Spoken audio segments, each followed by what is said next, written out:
Good morning, Dawg Nation. I am Brandon Adams, and this is DawgNation Daily, the daily podcast for Georgia Bulldogs fans, presented today by Merriweather and Tharp.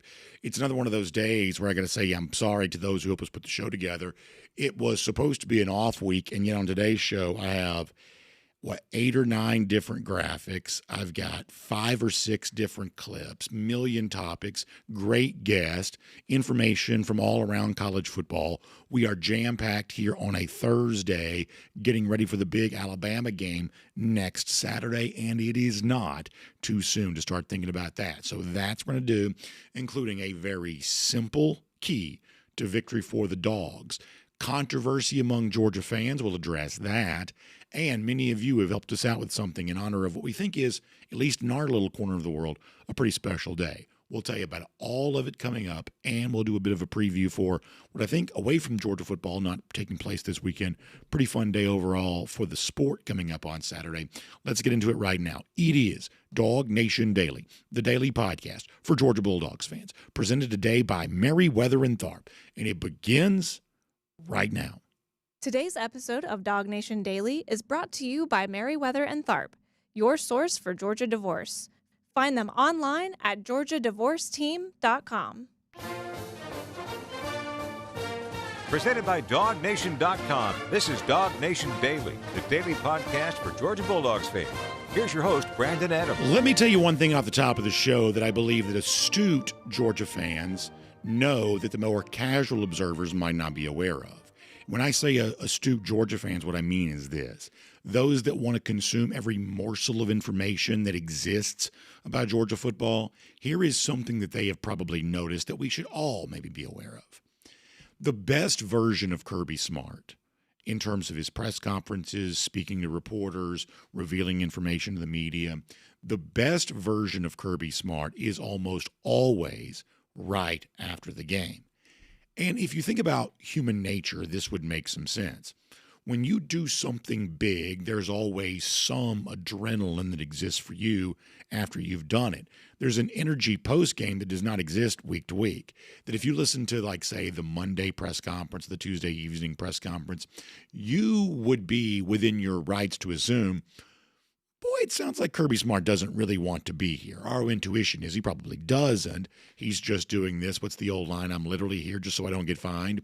That may be Kirby Smart's only reason for being there. But post-game, I would say, typically speaking, is just a little bit different. Post-game with Kirby Smart, there is it's just a different level of energy. And that energy creates a candor that when Smart is just a little less filtered, a little more wired. You've been wired before. You know what it feels like to be wired. Smart's a little wired, a little less filtered, and therefore he is more interesting, we would say.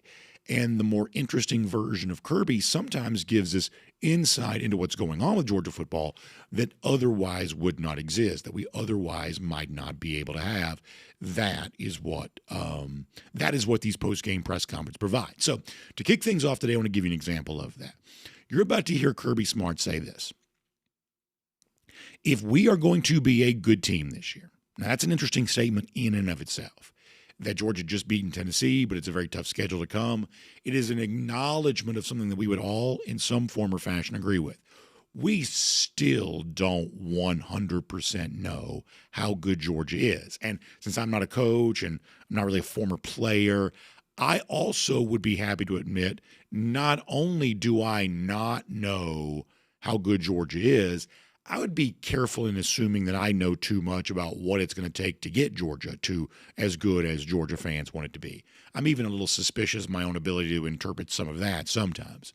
But Kirby Smart on Saturday night, in the immediate aftermath of Georgia's win against Tennessee, said, if we want to be a good team, ...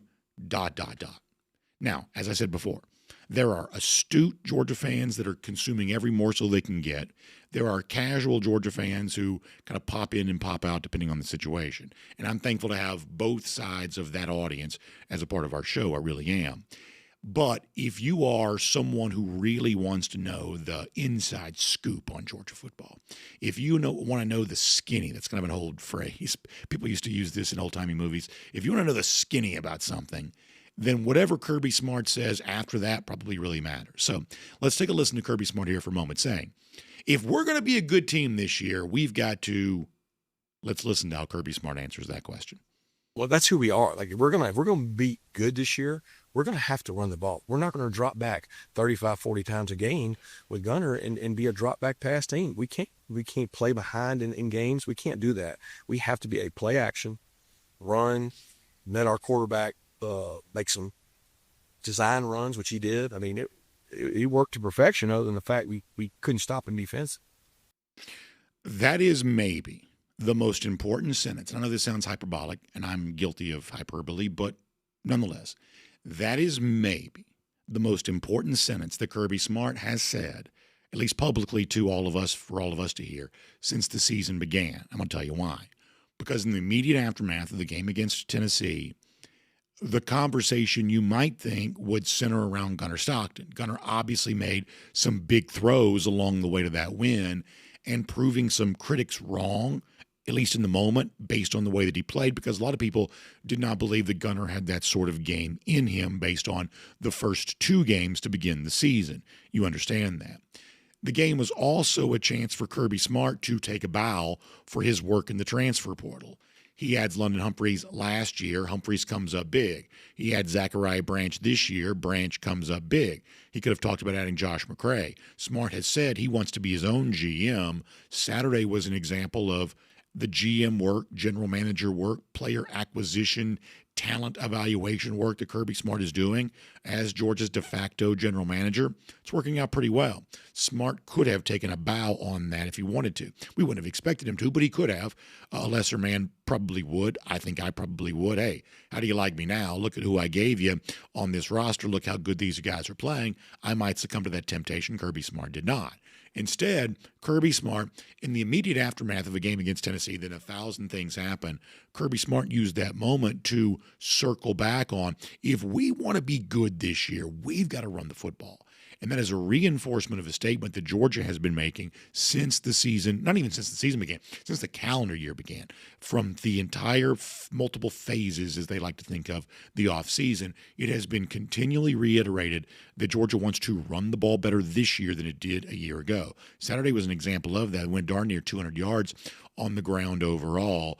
That perhaps prove that this really can be a better rushing team than it has been, and a rushing team that gives Georgia a chance as a team overall to be among the national elite. Saturday is evidence that, yeah, you know what, maybe that is the case, and it's interesting in that moment that Smart circled that as the idea that will determine how good Georgia is this season. Now, if that's true for the season overall, you better bet your bottom dollar that's extra true 2 Saturdays from now against Alabama.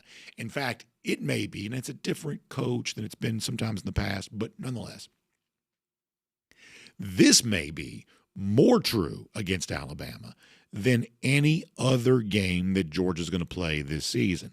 I think the recent history between these two programs, spanning 2 different coaches of the Crimson Tide, is actually pretty fascinating. I'm going to show you this on the screen here. Kirby Smart says if we want to be good, we've got to run the ball. Well, how about against the Alabama Crimson Tide, the team that Georgia will play next 2 Saturdays from now? If you go back and look at the last 3 games for Georgia against Alabama, last September, in a game that Georgia lost, it only ran for 80 yards. If you look at the game prior to that, in the SEC Championship at the end of the 2023 season, it only rushed for 78 yards. And compare that to the time before that, in which Georgia played Alabama in January of 2022, which was obviously the national championship game.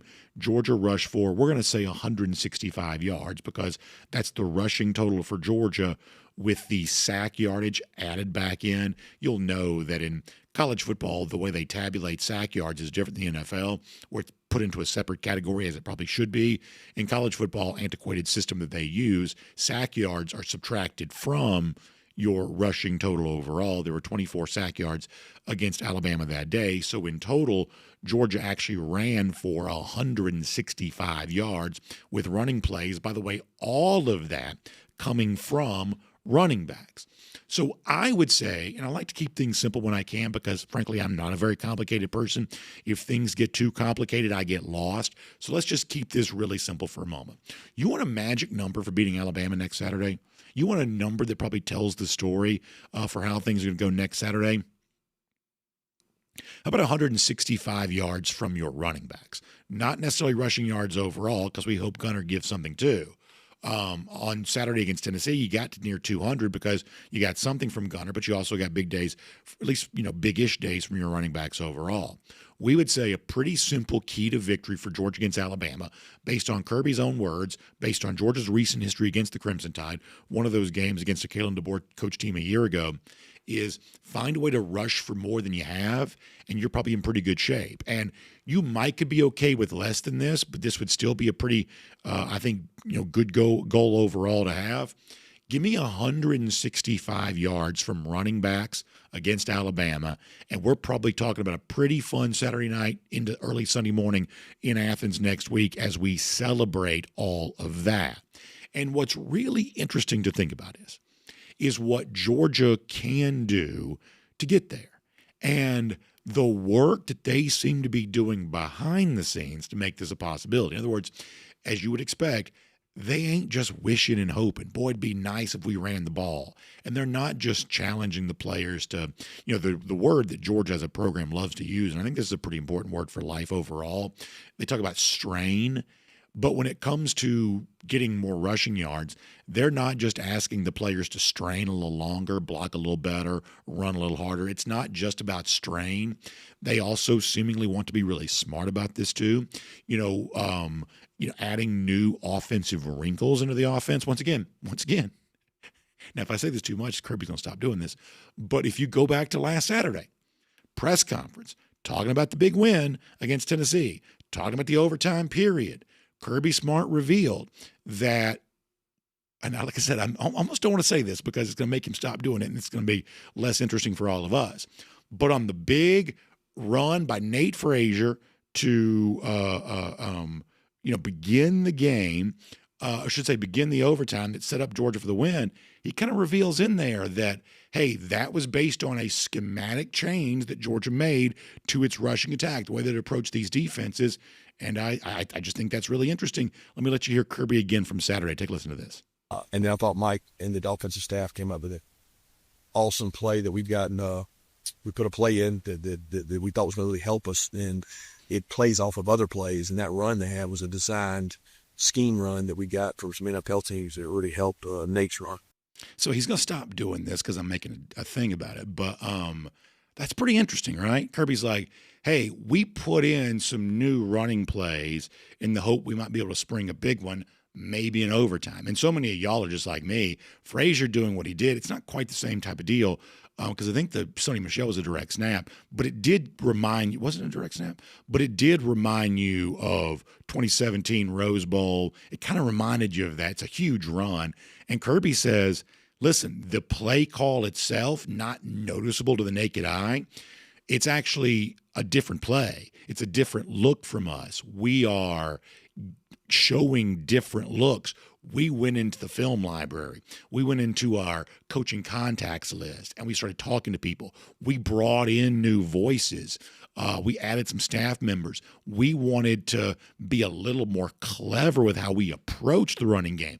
We're not just wishing and hoping. We're not just straining. We're not just out here bowing our backs. No, we're going to use every possible advantage we can to be, as Kirby Smart said, the kind of team that runs the ball at will, the sort of team that can go on the road, beat Tennessee with nearly 200 yards rushing, and the sort of team that can do what it did to Alabama January of 2022, especially in the second half, especially after an offensive line switch up there, started sort of running the ball down the throat of the Crimson Tide that day, setting the tone for what was a very different second half and a monumental game for Georgia overall. But tell me more about this new wrinkle, new play, ideas coming from the NFL. That all sounds really, really interesting.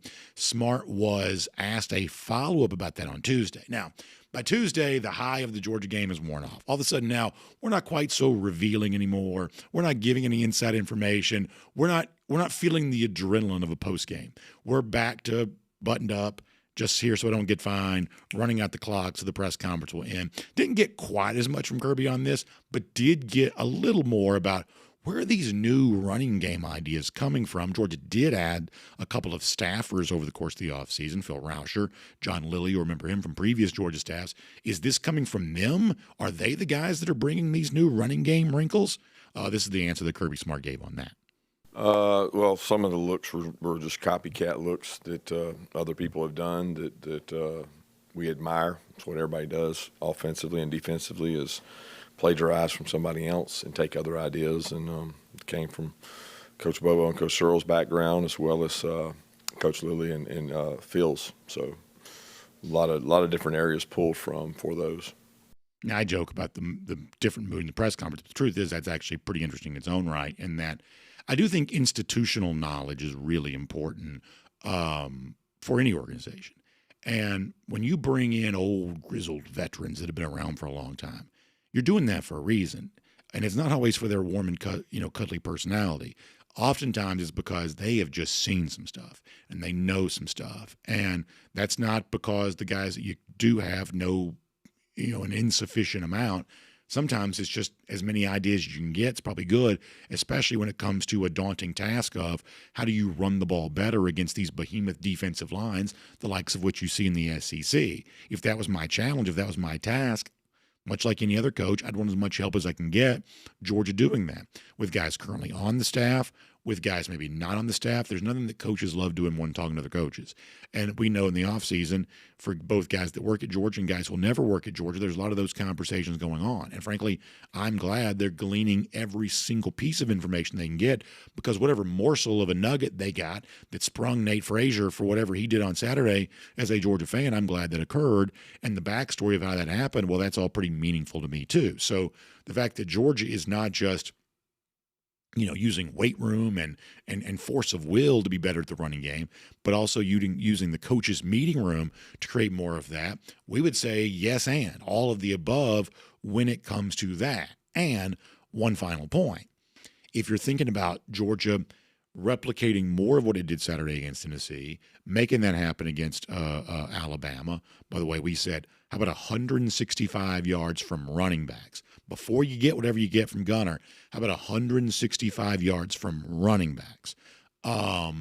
It's also nice to think that you got extra hands that are helping you out this too. And y'all, this is a storyline, and we're so guilty sometimes of not talking about everything as much as we should. It actually, I don't say keeps me up at night, but certainly when I get stressed about the show, one of the things I get stressed about is, are we talking about everything that needs to be said? And I'll be honest with you, there is plenty from this Tennessee game that we need to talk about, and we have not gotten to it all. One of the things is that Georgia, we're talking about running game right now, how do you get it going? Well, Saturday, it was a really cool story that Georgia got Josh McCray going. And it's not just because he got the game-winning touchdown and added another touchdown, other than that. It's not just that. This is a guy, after 2 games, if we're being honest, we would just say, and this is also, I'll be frank with you, based on things I was also hearing from the rumor mill, the people who know somebody who knows somebody who knows somebody, that McCray was essentially buried in the depth chart. And maybe it wasn't his fault. We know he battled illness for a while. Sometimes illness gets you out of the best condition you can be in. I'm speculating here, but you get the sense that some of that might have been true. But one way or another, it was not obvious that when the season began that Josh McCray was going to be able to help Georgia. We hoped he would. He was productive for Illinois, but it wasn't obvious he was going to be that guy. But on Saturday, it seemed like that Georgia went into the game believing that McCray could have a role. And McCray rewarded that confidence by getting 2 touchdowns, including the GW, the game winner. You love to see not just a guy like that productive in a victory, but this is one of those things about Kirby Smart. And sometimes it's a little bit against type. Kirby's such a hard-driving, no-nonsense guy. We don't think of him as very touchy-feely with good reasons. But, man, Kirby likes to find a role for as many guys on the roster as he can get. He doesn't like idle hands. He wants everybody to feel like there is something they can do to help the team. And on Saturday, after really being pretty quiet for most of his time here at Georgia, it certainly seemed like Georgia believed that Josh McCray could do something to help this team. So in a day in which we're talking about getting the running game going and keeping it going for the full season, Josh McCray, a part of that discussion. This is Kirby on his impact on Saturday's game. Saw a big man He was a difference maker. We thought our advantage was our conditioning up. We felt like we were a better conditioned team, and I really thought there after the first drive, second half, all right, here we go. We're getting ready to rock and roll and try to, but they bowed their neck. They got a, they were a playoff football team, and they stopped the run some and forced us to do different things. But McCray was great today. He was really instrumental. I told him in overtime, I said, guys, let's get this big guy going. And, of course, Nate had the big run, and then he came in and finished it off. He's a great complement to what we have. Do not lose sight of what Kirby Smart said there. If Smart's on a headset prior to an overtime, now, most of us, I think, believe the same thing. Georgia's chance to win the game was in the first overtime. We didn't want 8 overtimes. We wanted Georgia to win the game in the first overtime. That's the most crucial snaps Georgia was going to take. And if Kirby Smart, prior to that overtime, is saying in his headset, let's get the big guy going, Josh McCray, that means Smart trusted McCray in a way that, if we're reading between the lines, and I think we're fair to do so, that maybe they did not trust him as recently as a couple of weeks ago. Something may be changing there where Georgia may now feel like it has another capable running back to help it do everything it wants to do. So let's sum all this up. 165 rushing yards. If you can get that from your running backs against Alabama, I believe you're going to win the game, because you can also get some extra from Gunner Stockton, and you may be really dangerous on the ground. But Smart makes it as clear as anything he's ever going to say. If we're going to be good this year, we got to run the ball. Well, the next step to proving how good you are is against Alabama. Being tough and physical on the ground with a rushing attack, which has been the stated goal of the entire calendar year thus far. Next Saturday is a really good chance to put all of that on display. My name's Brandon Adams, and this is DawgNation Daily, the daily podcast for Georgia Bulldogs fans. We're presented today by Merriweather and Tharp, and we are glad you are with us. No matter how you get to us live on video, it's 10 a.m. We're across all platforms, and most of you watch on demand. We're thankful that you do. You may listen to us on the radio in Athens Sports Radio 960, the Rev podcast, Apple, Spotify, obviously posting the show, the world-famous DawgNation.com. We're just thankful that you find a platform that works for you. We're thrilled to be able to put the show out in as many different ways as we can. We also love our friends at Merriweather and Tharp, who make today's show possible. And I'll tell you this, I am thankful that Merriweather and Tharp exists. I'm not thankful for divorce. I'll be honest with you about that. But divorce is, for many folks in our audience, just an unavoidable reality. It is a real thing, whether we want it to be or not. So what do you do in the midst of those circumstances if that's your reality? Well, let me tell you what you already know. You don't want to go it alone. Obviously, essentially can't, but you're going to want to lean on somebody who knows more, who can provide you counsel and advice, and in some cases just provide you some comfort, because when you face what may be the most challenging situation you faced in your life up to this point, if that's your story, anything that can make it a little easier, anything that can make you just feel more restored or have a chance at restoration when it's all said and done, well, of course, that's what it's all about, and that's what Merriweather and Tharp provides, and they can do that for you now statewide. They are growing so much, and once again, if people find themselves in a tough situation, I'm glad that Merriweather and Tharp exists as a resource for them. It's been true in Atlanta for a long time. It's Athens, it's Peachtree City, it's Savannah, Carrollton, I believe, and now Columbus, just growing all over the place. And so the best thing for you to do, if you want to say, well, is there a Merriweather and Tharp office and a Merriweather and Tharp attorney close to me? I'd advise you just check out the website. It's GeorgiaDivorceTeam.com, GeorgiaDivorceTeam.com. And then you can have that free initial consultation with one of the Merriweather and Tharp attorneys, and you can make the decision to hire them, and then they'll walk with you through the entire thing. If you've got questions about the divorce process, this is your step to get answers. Merriweather and Tharp is your source for Georgia divorce. Find them online, GeorgiaDivorceTeam.com. All right, fun show for us coming up. It's Terrence Edwards here in just a little bit. But prior to that, I want to go around the Doghouse, presented today by our friends at Daytona Beach. Now, later on in the show, I want to explain something to you. So yesterday, at the very end of the show, if you missed it, I'll tell you this. we put out a call to the audience to provide us some help with something. Today is a very special milestone in the life of this show. It feels like we're celebrating some sort of anniversary or something every single day. Today is slightly different, though. We do our Gator Hater Updater at the end of the show, and I'm very happy to say that today is 1,776 days since Florida's beaten Georgia. Because I'm kind of a nerd, sort of a geek, I could not help but fall in love with the idea of 1776 on the Gator Hater Updater. So what we had tried to do behind the scenes here with only limited success is there a way to do a American colonial theme on our Gator Hater Updater? And we showed you some of these yesterday during our R.S. Andrews cool down. I want to give you a couple of examples of what we were able to do. Now, the truth is, if you're watching on video, I'm actually pretty proud of this. I said this during our cool down yesterday. I would take this as an oil painting. I'm hanging it over my fireplace, my mantle. I think this is pretty classy. It's hard to make me look cool. I think I actually look pretty cool in this. I look like a colonial general, so I'll take that. I think that's kind of nice. But perhaps there are better options that are out there. I think we also had another one of these that we tried to show. This one, I think we've gotten less positive reviews on this because for some reason there's an Oklahoma logo just floating in the water. We don't really know what that's about. The colonial theme guy. Now, we've also got this one, which I really do like. This is more of a cartoon type drawing, probably a little bit more reminiscent of what I maybe look like. Also, you've got the gator tied up in the water. It's a little bit of a throwback, too, to, I like classic Disney. Looks a little bit like TikTok Croc from Peter Pan, which I kind of like. The folks on the boat with me are actually pretty scary looking. I don't know what that is. They look pretty scary, but I'll take that. It says Gator Hater 1776.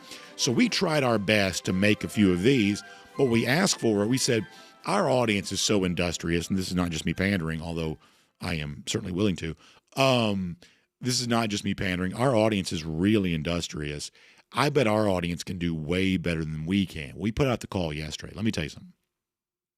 Before we are done today, you're going to be blown away by the creativity of some of the folks in our audience. And if you're a good old American patriot that also loves making fun of the lousy, stinking Gators, boy, let me tell you, today is your day. And we'll do that before we're done on the program here today. Let me instead shift gears to something else. So stick with us for our Gator Hater Updater later on, and we'll give you some of that. You're going to really like it. Our audience has come through in a very big way on this. We'll do that. Let me instead, before I bring on Terrence Edwards, give you something else slightly more serious, but probably only slightly more so, because I have to admit, I think this is pretty ridiculous in its own right. There has been a little bit of a controversy that has erupted among Georgia fans in the last 24 hours or so as it relates to next Saturday's game against Alabama. And look, I've got a lot of thoughts on this. I'm going to probably mostly keep most of those to myself, reserve the right to be more candid sometime in the future. Today's probably not that day. But some of the social media activity of some of the social accounts that we associate with UGA students, the Barstool account for UGA, the Spike Squad, apparently they have joined forces here for what they're calling for a blackout next Saturday against Alabama. Now, let me tell you the official position of DawgNation Daily presented by Meriwether and Tharp. Black is a color that is a part of the main color scheme for Georgia. I am wearing black today. I frequently wear a black shirt to the games. There's a very good chance I'll wear a black shirt to the Georgia game next Saturday. Probably will, unless something weird happens. I would say that from a fashion standpoint, I think that black Georgia gear, I've never seen someone look bad in black Georgia gear. Just, it's a sharp look. I try to wear black as much as I can. It is, after all, slimming. I need all the help with that I can get, of course. So, very in favor of fans wearing black. If a good number of fans were also wearing black, I wouldn't have a problem with that either, because black's an official color. Most people look good in black. There's nothing wrong with wearing black to next Saturday's game. As far as the official endorsement of a blackout, a proper noun, capital letter for next Saturday's game, no, we're just not doing that. And if you ask, well, how come, BA? The answer is we're just not. There are all kinds of reasons that people give. I don't know that any of those are on their own sufficient So therefore, we're just going to keep it simple. We're just not. That's just not something that we're into. We would say that whatever color you wear it proudly. And most importantly, be there early. Stay the entire time. Don't get down if things don't go well during a portion of the game. Be the force and the factor that you have been in the past, wearing red, wearing black, wearing any of the main Georgia gear. We think all that's fine. That, sometimes in meetings in private, we're talking about marketing things around here, and there's a phrase that I'm famous for saying. I don't say it on the air very much, but I do say it in private a lot. There's no need to put a hat on a hat. In other words, you don't need to add an idea to something that's already an idea. And the idea for next Saturday is that Alabama is coming to Georgia, coming to Sanford Stadium for the first time in the Kirby Smart era. That's already an idea. That's already a thing to rally around. In this particular case, there's no need to put a hat on a hat and say it's also a blackout. I'm not anti-blackout necessarily. I'm really not. And I'm not superstitious at all. But we're not doing it next Saturday. We're just not. So that is that as far as I'm concerned. It is worth noting that last week on his radio show, if we're doing the hierarchy of most interesting moments to hear from Kirby Smart, if postgame is number one, weekly press conferences are a distant second, third, then radio show on Thursday, with all due respect, I mean, you want to talk about just running out the clock. It is the four corners offense of media appearances for the most part, although I'm sure a thrill for those who get a chance to be there in person. And Smart's always nice to the kids and things like that. He really is. And I mean that genuinely.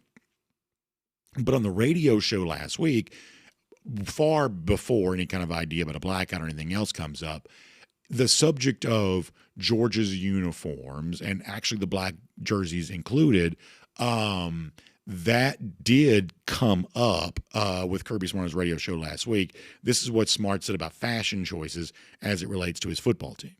Angie in Atlanta sent this one in on hashtag Ask Coach Smart. She says, I know I'm biased, but don't you agree that we have the best uniforms in college football? Absolutely. We got the traditional Great Road whites getting ready to get on, and then the home unis and the silver breeches, by far the best. And Adam wanted to know about the black jerseys again over here. Who? Adam. What does he want to know about them? they got them. Are they still in storage? You see them every spring. We wear them every year. Adam, we wear them every spring. What else you want? That's all he wanted to hear. In this case, the Adam is their engineer. His name is Adam Gillespie. Adam's a friend. I don't think he'd mind me saying. Probably a little trollish every now and then, including trolling Kirby Smart there on that with the black jerseys. The Kirby response, hey, we wear them for G-Day. What else do you want? I would take Smart's words on that pretty seriously. I'm not anti-blackout and not superstitious about whatever may have happened in previous blackouts. I actually find that to be pretty uninteresting. For the Georgia-Alabama game, it's already a thing. This is Bama coming to Athens for the very first time. And if it needs more than that to make next Saturday epic, then there's probably something wrong with all of us. And that is around the Doghouse. It's presented today by our friends at Daytona Beach. And I tell you this weekend, hopefully, I've been saying this now for a while.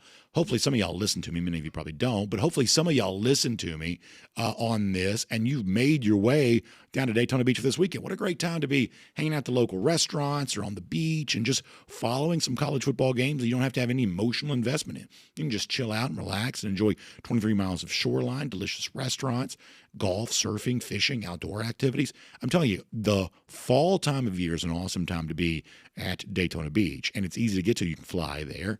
There's probably better hotel savings than you might even realize because there's so many resort options, 23 miles of shoreline. The inventory just gives you a chance to find better savings on a great location, more so than you probably realize. So I want you to check them out online. It's DaytonaBeach.com/hotel deals.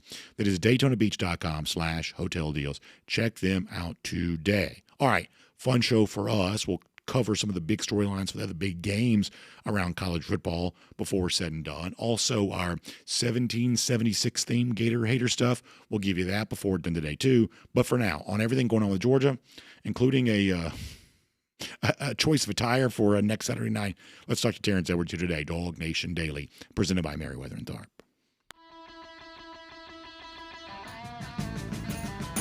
From Athens and across the SEC or wherever the recruiting trail may lead, here's a DawgNation.com insider. Let me say a little, Terrence Edwards, always happy to have him. Terrence, we'll spend 2 seconds on this. We can talk about something different. What do you think about just the idea? I'm sure we've talked about this before, too, because I feel like we've talked about this a lot over the years. Black jerseys, fan blackouts.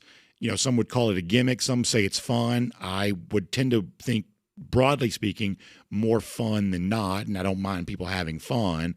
I'm not that into it for next Saturday. I think that game should already be fun to everybody involved. What do you make of the black jersey blackout phenomenon that always bubbles up as a conversation almost every point during the year at some point for UGA? Yeah, as a former athlete, former player, I'm very superstitious of how I go about my business as a player. And the last time we played Alabama, I think, and we went blackout, it wasn't a great night for us. So maybe another night, maybe if Auburn come into town. I remember we Supermaning in the stadium against Auburn in the black jerseys, but against Alabama, let's just stick with our traditional red and silver breeches and get the win. I'm just a little superstitious, and the last time that happened, it wasn't a great night for the Dogs. No, I think that's fair. And look, I do think that Georgia is within its rights to wear black jerseys. And, you talk about as a player being superstitious. I do know that there's a lot of, whether it's the joke about being superstitious or just a little stitious, players like to keep things the way they like to keep things the way that they are. They like a certain sense of normalcy. As a fan, I'm not against black jerseys overall. I think that Georgia should probably do more to introduce them and just make it be one of those things where it's actually not a big deal if Georgia wears them, and it's not a big deal if everyone's dressed in black. I think the problem is that Kirby, no matter what he says, is so seemingly against all of that it's made into such a big deal. Georgia should probably just start wearing them more frequently, and then it's just a thing that Georgia may or may not do, and there's no real seeming meaning behind it. But I would say that this particular Saturday coming up next week is just probably not the day to do that. If you want to bring them back into the Georgia nomenclature, no big deal. If fans think it's fun, well, I mostly want fans to have fun. Next Saturday, I would say, is not the day to do that. Yeah, I'm okay with going outside the norm and introduce new colors. I can remember, I guess, 99 or 2000, we played at Tennessee and we went white on white with white pants. So I'm okay with changing up the uniforms occasionally, but I just love seeing those silver breeches with those red jerseys. Yeah, it's funny. Like, I am not anti-black jersey. I've actually grown to like them. I think the red, the black, the silver looks really good together. But I'm talking about going back to when I was a kid. I do think the red with the red helmet at night, this is one of those things where I love the way that lights shine on helmets at night. Batting helmets, Major League Baseball, football helmets the same way.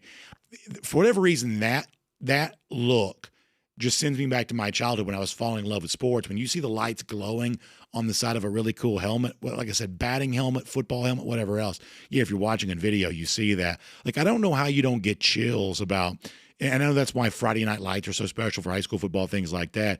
There is something about just, sports being played at night. It's just cool, and always has been, and I reckon it always will be.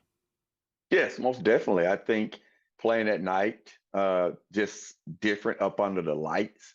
Here at Mount Vernon now, we don't have lights yet, and hopefully we will get them. But just the kids get the opportunity to play on the road up under the lights. It just brings a different spark to them.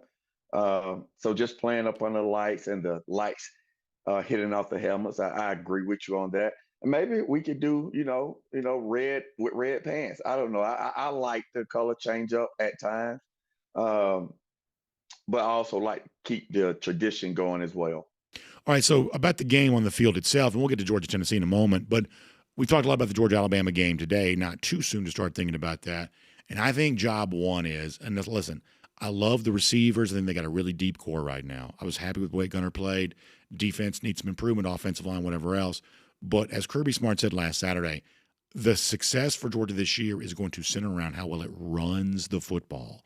And I think against Alabama, when you look at what it did do in the national championship game, the game that it won, compared to what it didn't do in its two most recent losses, running the football has been especially big for Georgia against Alabama. Terrence, for me, when it comes to that game next Saturday, I don't think anything's more important than that and all the things you need to do to make sure that's as successful as it can be. What do you think about next Saturday's game? Yes, you do have to establish a running game. I mean, you don't want Gunner to sit back and try to throw it 50 times. We all know, the injury history that we have right now on the offensive line, and we are exploring some of the twos and threes. And if you saw my tweet, I gave my game ball to Bo Hughley. Mm-hmm. I think he came in and did a tremendous job at right tackle. So I just don't think, and I don't think people understand being able to pass protect and just want to drop back and throw the football all the time. You got to have a running game to slow the pass rush down. And then just some of the offensive line, just being able to just say, we're going to run the ball. Even if we get 2 to 3 yards, you have to establish the illusion that you're going to run the football, not just try to throw the football. And I think the play action it helps us and helps Gunner get outside the pocket when you have the ability to play action and suck some of the linebackers up, because you having some semblance of success running the football. So I think you got to run the football. I know some people, want to say, we got conservative, but you got to be able to establish the run game to help the passing game and vice versa. Yeah, you talk about the play action, and look, it was a great day for Georgia getting the win. But one of the things that did stick out to me is, and we haven't talked about this yet as much as we should, that tone-setting drive to begin the second half where Georgia did just run it down their throats. And you think about next Saturday against Alabama, you want some more of that. But what you would also like to have against Bama that you didn't get against Tennessee is, in the 2 drives after that, I really felt like, well, now that Georgia's demonstrated its ability to run the ball, now it can use play action off of that.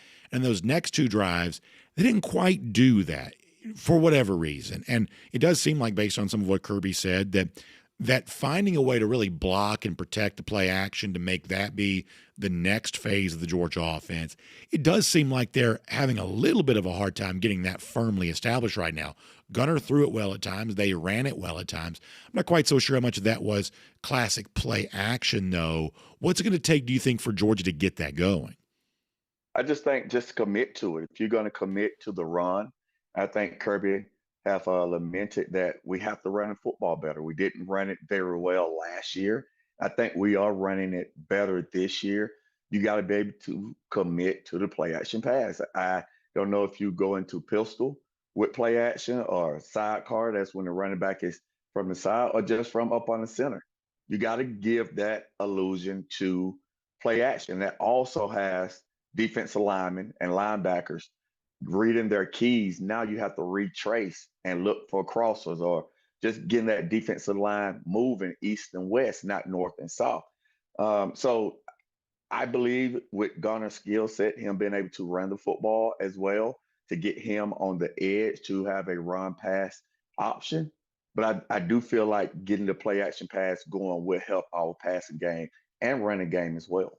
Then to go back to last Saturday for a moment, when you look at the Tennessee game overall, what were your biggest takeaways from that? What do you think we learned most about Georgia? What did Georgia prove in that win? It was obviously a game in which a bunch of crazy stuff happened, and certainly Georgia's win was far from certain for most of the day.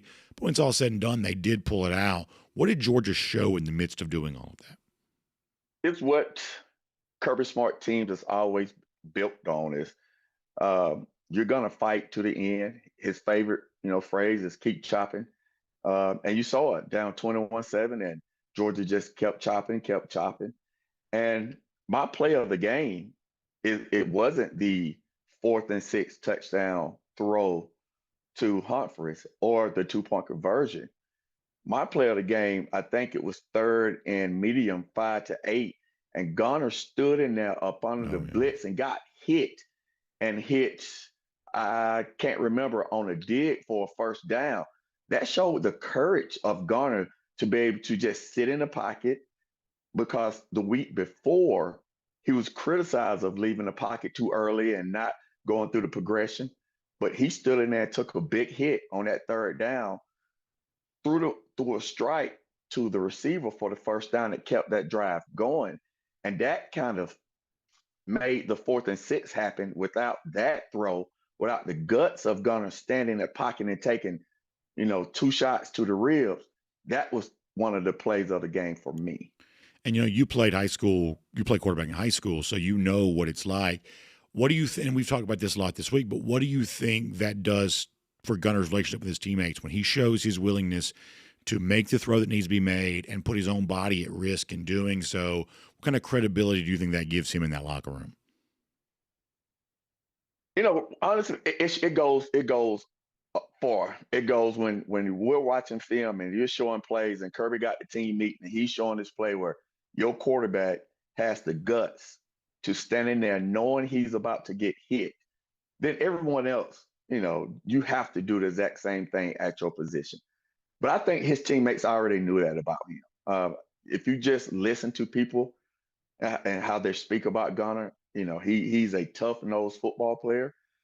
I think Gunner took it personally from Austin Peay that he understood that he has to play better. And he played the game of his life on the road. I understand that environment playing in Tennessee. I understand when David Green is a redshirt freshman and goes into that environment and win. So it's not easy.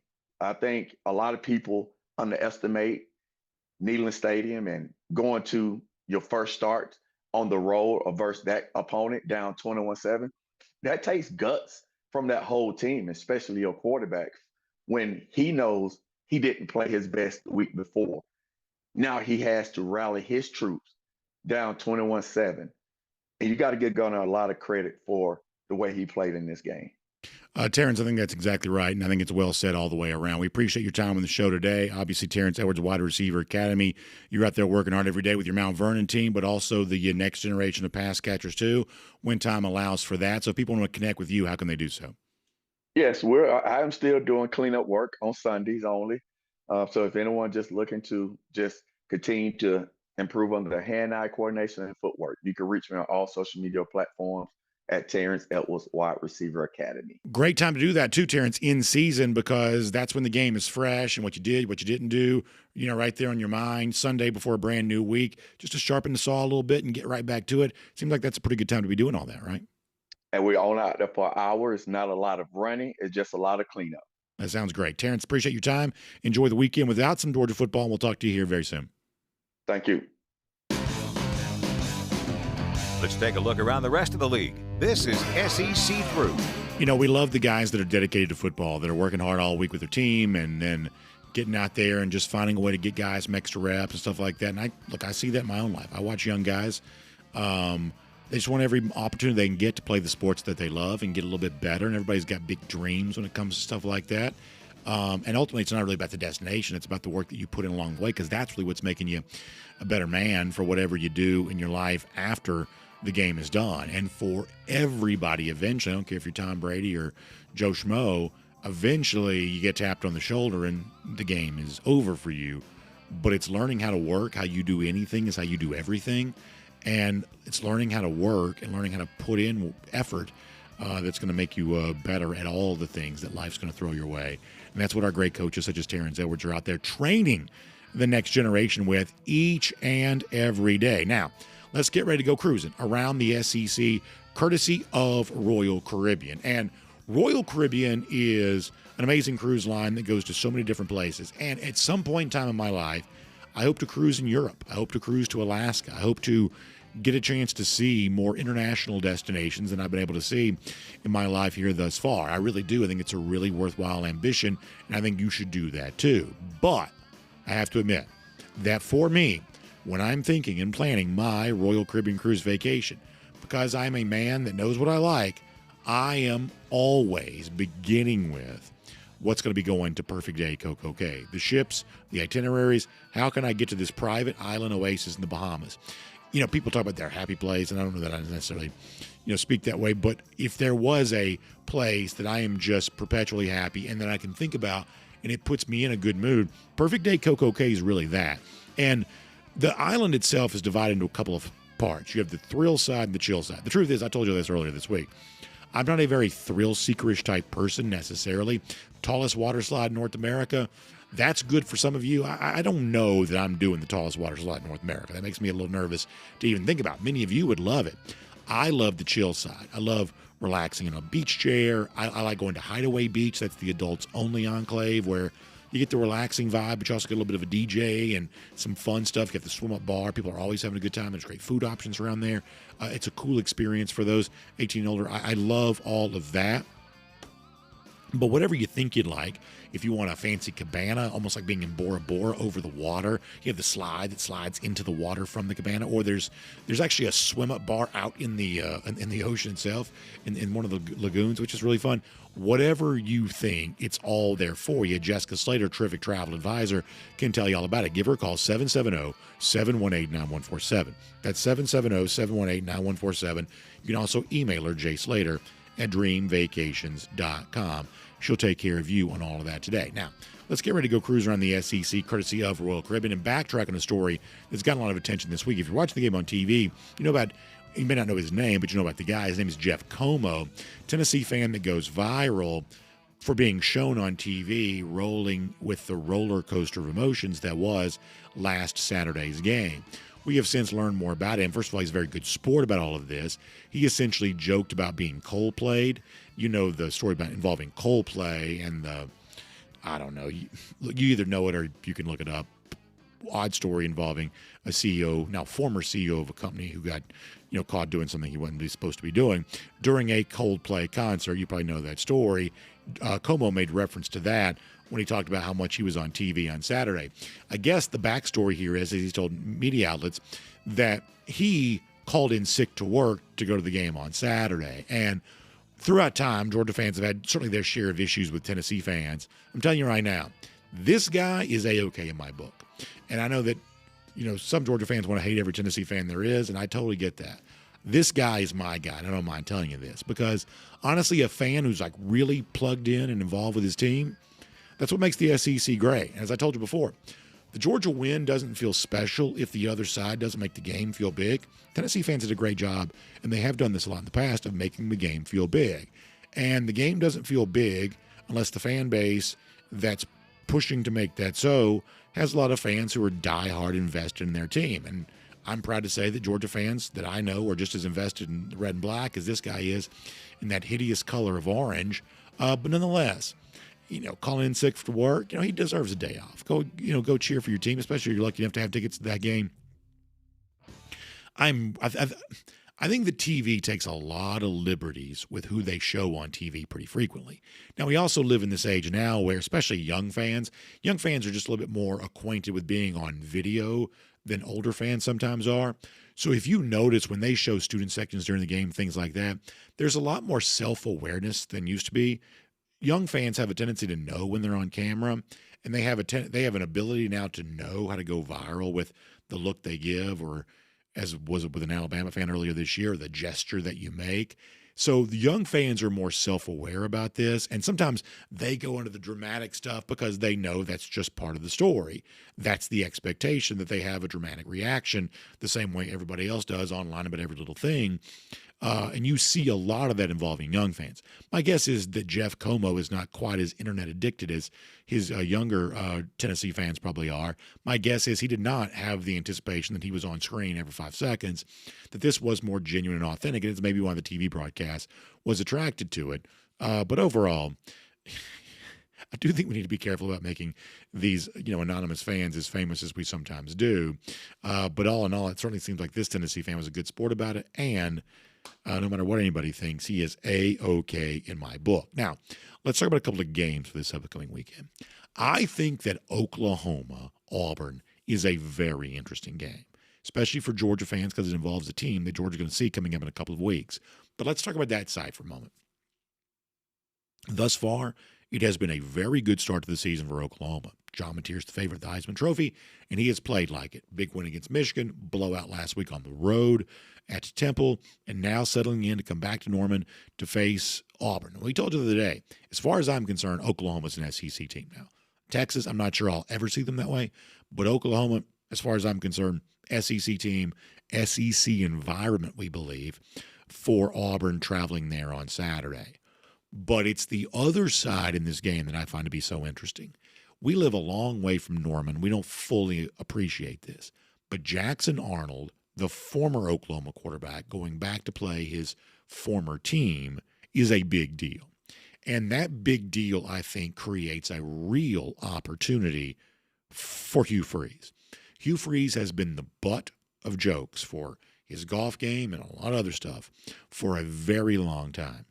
But if Hugh Freeze wants to demonstrate himself as a football coach that deserves to be taken seriously, he may not ever have a better opportunity than he does right now.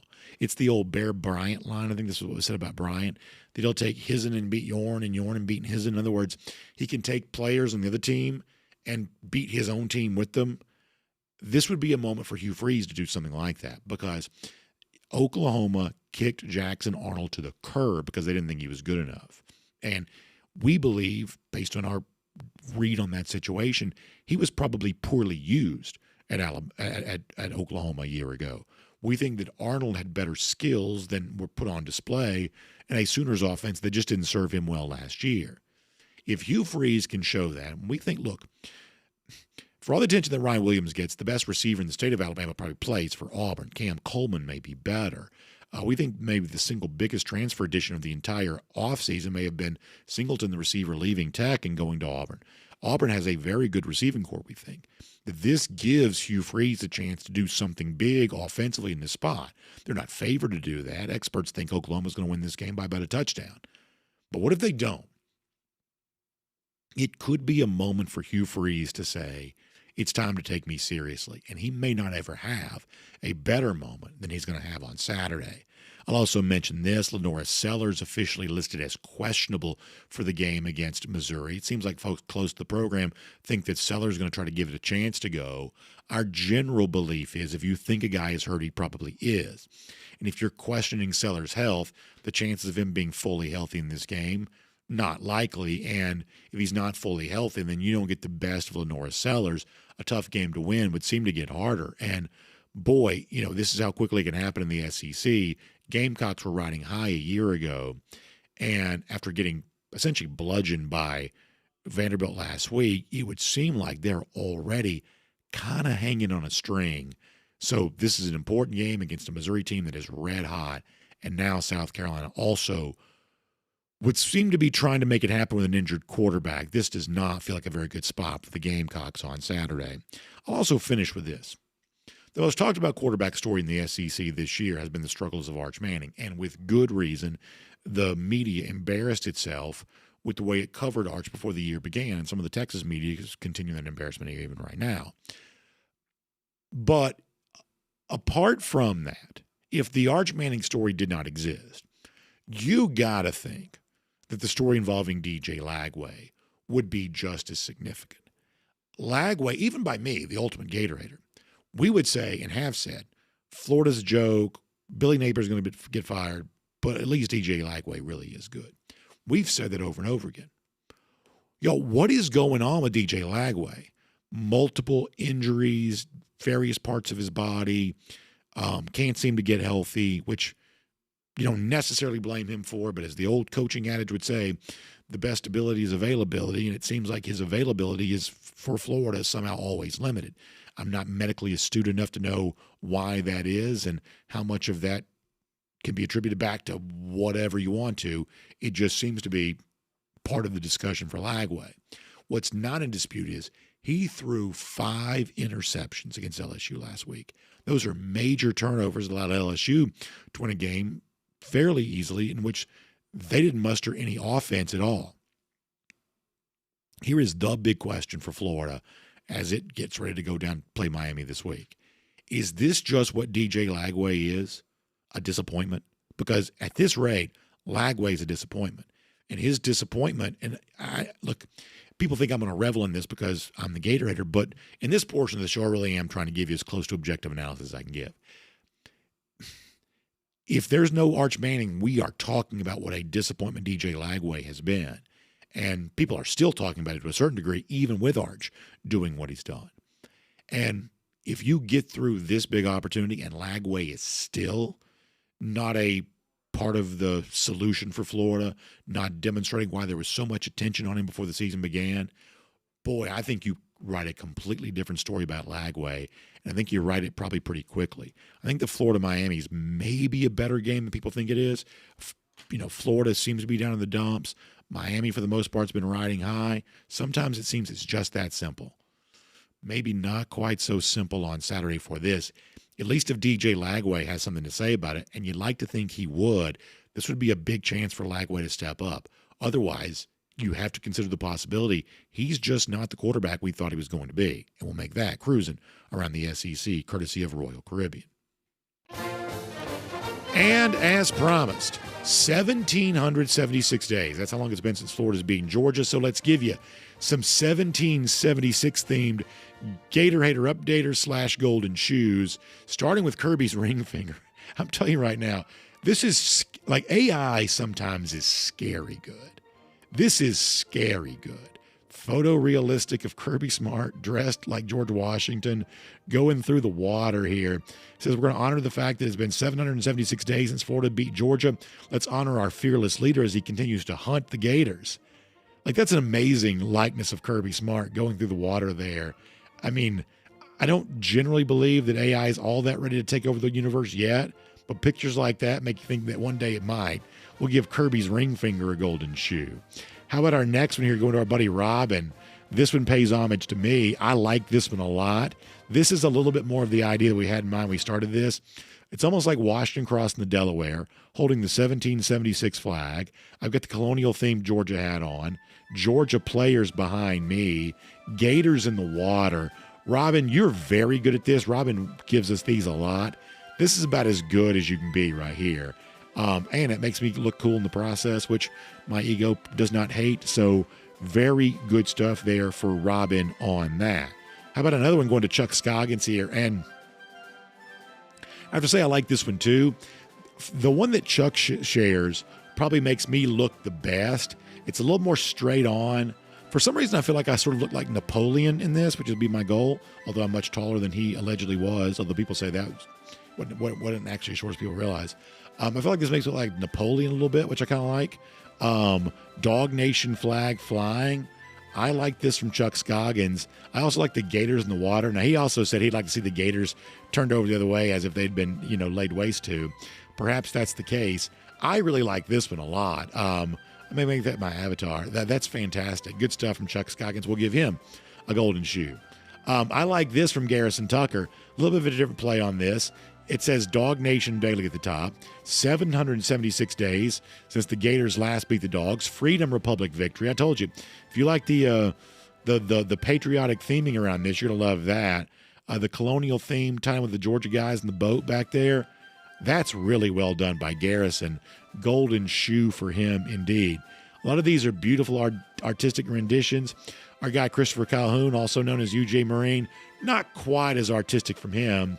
He made fun of the fact that the one we showed yesterday I wanted to put in my mantle over my living room. He says, BA, see if the boss will let you frame this one above the fireplace. Thought folks would love my artistic abilities in full lore. No, I was not an art major. Hey, we'll take anything we can get. We like that. A little drawn rendition from UJ Marine. Very funny. And then finally this from Robbie Rainey. And this is very, very clever. It says Gator Hater Updater 1776. Here's what you have. You have the what would normally be thought of as the don't tread on me in the background, except in this case it says don't feed gators. I love that. And down at the bottom, another play on a classic patriotic phrase, no taxation without domination. And in this case, it's the Georgia Bulldog dressed in colonial lore and colonial gear. This is incredible. Robbie, very well done. Well-earned golden shoe for you. I love everything about this. This is one of those sort of nerdy, dorky ideas that nerdy, dorky people like me probably come up with. I could have never imagined in my wildest dreams it would be pulled off to such great success. To everyone who participated in it, and frankly, to everyone who's indulged us in participating in it, we appreciate that so much. This has made me very, very happy. Very good stuff indeed. And just for fun, on the way out, Gator Hater Updater, how about 1776? That's how long it's been since Florida's beaten Georgia. You'll have a great day. Back tomorrow. DawgNation Daily, presented by Merriweather and Tharp. And on video time now for the RS Andrews cool down. RS Andrews is the one you turn to for your air conditioning, heating, plumbing, electric needs. Showing up on time, doing the work that's promised, the price is promised. That is what they are all about. All right. Let us get some comments here. So I say this a lot. Today I really do have something I got to do. We go long almost every day. Some days I say we won't, and then we still do. Today I honestly can't. So let's get some comments. Lance D liked Robbie's. Yeah, Robbie Rainey's was really good. Really good.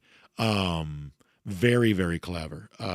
With the play on Don't Tread on Me, with the play on No Taxation Without Representation. Very, very good. Very good.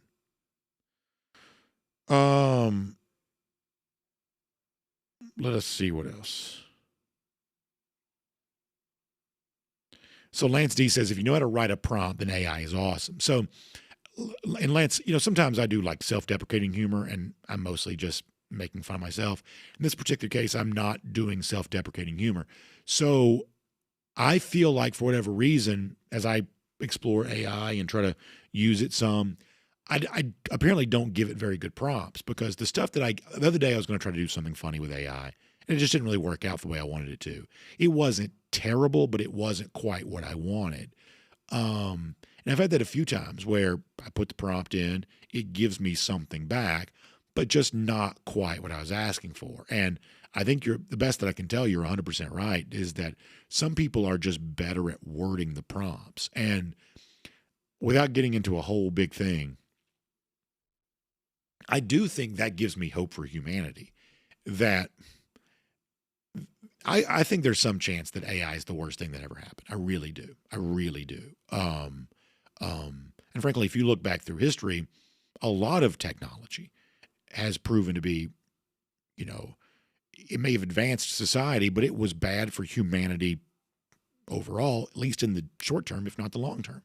Technology is not always a beneficiary to the common good. It may make life a little easier, but not for everybody does it make life better. Many such cases. There's a chance that the impact of AI is just really, really bad. But I think there's also a chance that's not the case. I think there's also a chance that humanity wins over AI, and AI really does become a tool that we use. And prompts are a perfect example of that. That I could see it becoming a skill to, once AI gets better at making movies, for instance, that I'm known as someone who can put a prompt together that produces a really good AI movie, and it's just more interesting. And if you like this movie, well, here's 50 movies that are at least somewhat similar to that, based on cleverly worded or cleverly designed, created AI prompts. There's a chance that that could be an overall good for humanity. It could make humans more valuable and not extract their value from them, which I sometimes worry about. Foster Moss says, when I first heard about AI, I thought they were talking about Allen Iverson. PTI made a joke about that the other day because they got a new contract. Obviously, Tony and Wilbon have been around for a long time.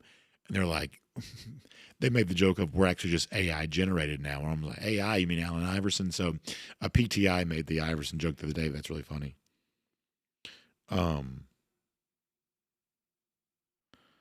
Let's see what else.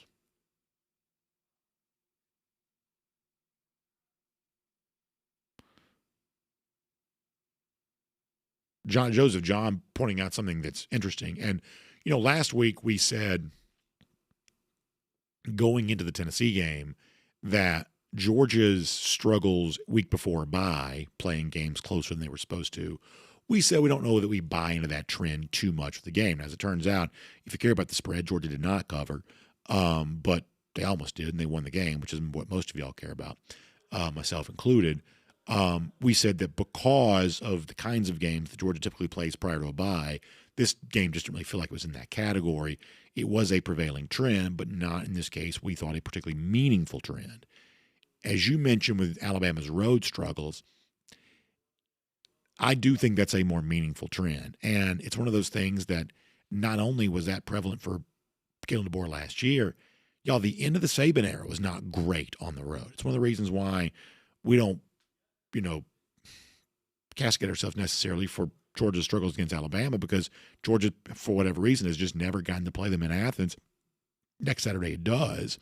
We think the rivalry, to the extent that it is one, would look a lot differently if the balance of where the games were played was more even. And Alabama has not been great on the road. Georgia has the responsibility to make sure that remains true. And I'll also remind you of what we said before the season began.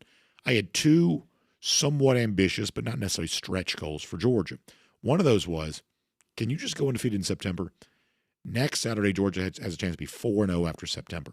Of the two big goals we had, that was the first big one.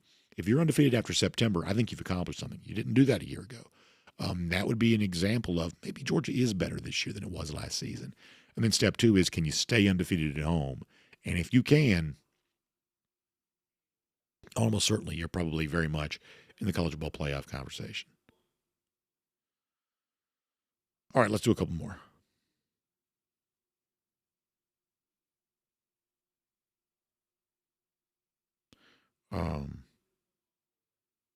Ken Holcomb says, wouldn't you like to see us get 250 yards rushing or more every game? It normally means we have the game in hand and aren't playing catch-up. Yeah, that's exactly right. You'd love to be able to see that. And a big rushing total, that's what it typically means. You're exactly right.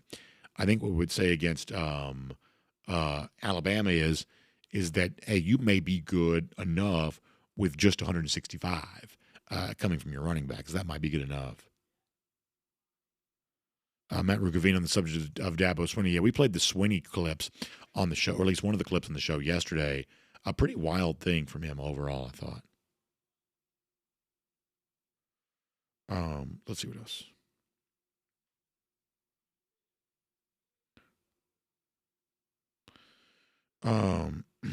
Let's see what else. I'm trying to. DawgNation.com has been kind of in its own world the last couple of days, which I'm fine with.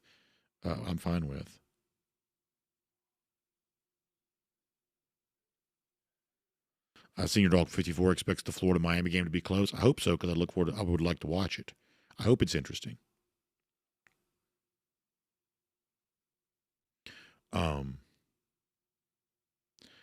Let's see what else.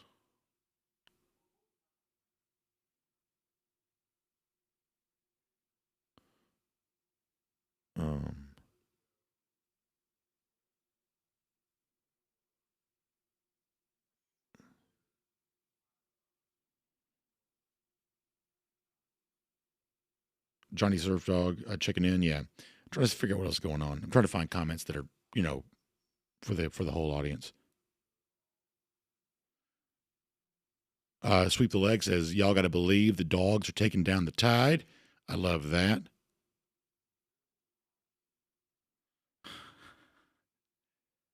I think the problem with my earlier mention about AI has now gotten the entire audience talking about AI, which is fine, but we're going to try to see if we can keep it going with some comments that maybe perhaps serve as the entire audience.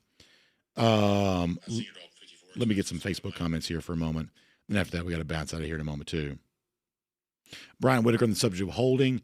I think that I think we talked about this before. I've made peace with the fact that, like a lot of things in sports, and probably a lot of things outside of sports, that holding is a rule that's no longer enforced. There were multiple opportunities for Tennessee's offensive line to be called for holding on Saturday, and they just weren't.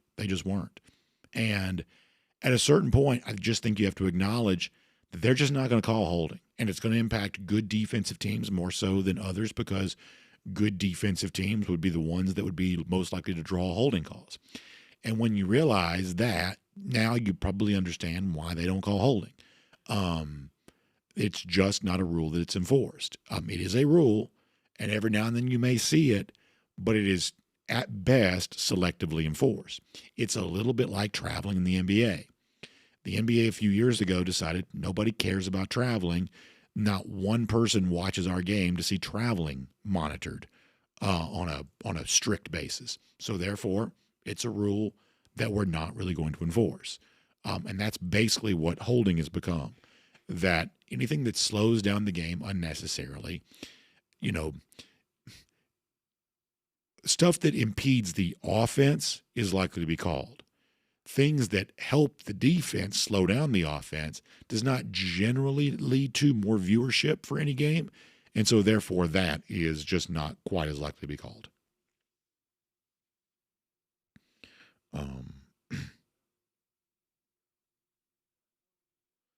Let us see what else.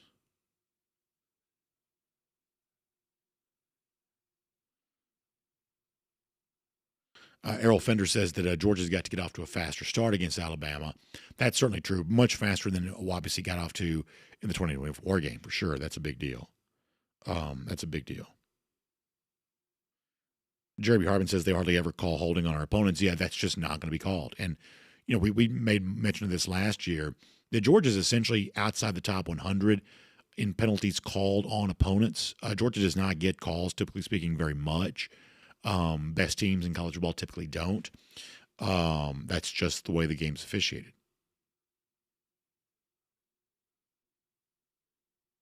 DMart42 says, who's the greatest UGA transfer in the Kirby era, not including Stetson? I'm sure there's some obvious person I'm thinking of, but right now my mind is on the guys they have a chance to have right now. Look, there's a chance Zachariah Branch could be in that conversation by the end of the year, right? Jonathan Aaron says, talking about AI, ask Sarah Connor how that went. Obviously a Terminator throwback. Cody Powell also mentioning Darian Kendrick as a starter in the 2021 team. Yeah, 2022 had no transfers of note playing significant for Georgia, but Darian Kendrick did start in 2021. That was notable. Good point. Good point.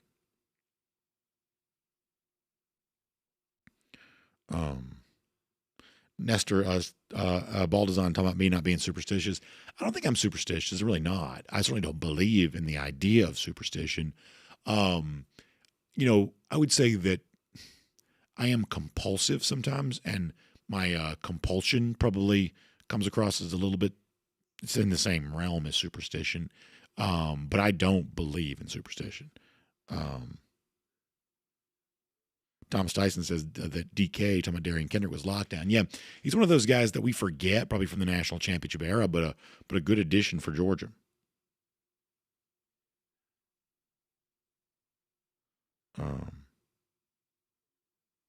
Patrick Ford says BAO. I'm not sure what that's about. All right, a couple of final comments, then we got to go.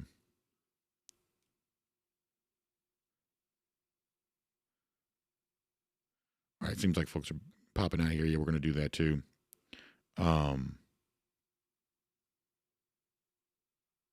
Rukavina and Rambo talking about the pass rush improving. Yeah, you got to do it. Now, they're going to do it with some pressure coming from untraditional places, non-traditional places. That's true. But you've also, as you say, you got to have some guys win some battles up front too. Some pass pressure against Alabama is going to be important. And obviously, we'll no doubt, and our guy Davin Bellamy will be a resource for us on this too. We'll clearly spend some time talking about that, how that happens. I think you're all right about that. Okay, we got to go for today. Appreciate you being here. Y'all check out RS Andrews online, rsandrews.com, for your air conditioning, heating, plumbing, electric needs. They show up on time. They do the work that's promised, the price promised. You can trust them on all of that, including if you have a plumbing emergency, if your water heater goes out, in many cases, RS Andrews can replace it for you the same day. Just find them online at rsandrews.com. Have a great day. We're back tomorrow. Big show to close out the week. And get you ready for Bama week next week. It's a DawgNation Daily presented by Meriwether and Tharp. We will look forward to talking to you then.